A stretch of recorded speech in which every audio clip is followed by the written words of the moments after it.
the Concise RDWorks Learning Lab with Russ Sadler. Session 5, the high voltage power supply. Now here's our simplified diagram of the tube and the high voltage power supply.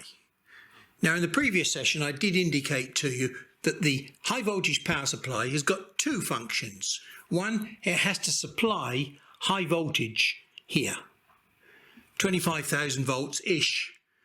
It varies depending on the tube length and various other things, to get the nitrogen in the gas mix to ionize.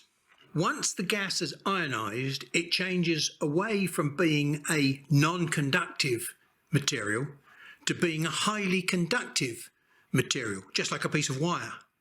And so now we have got a circuit which can carry huge amounts of current. But this is where the second function of the power supply comes in.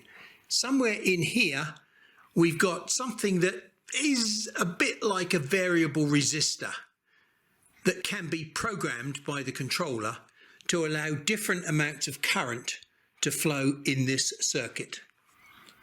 Now, as I indicated in the previous session, if you've bought a machine from eBay, a supposed 50-watt machine, it's an almost certainty that you have got an 800mm long 40-watt tube.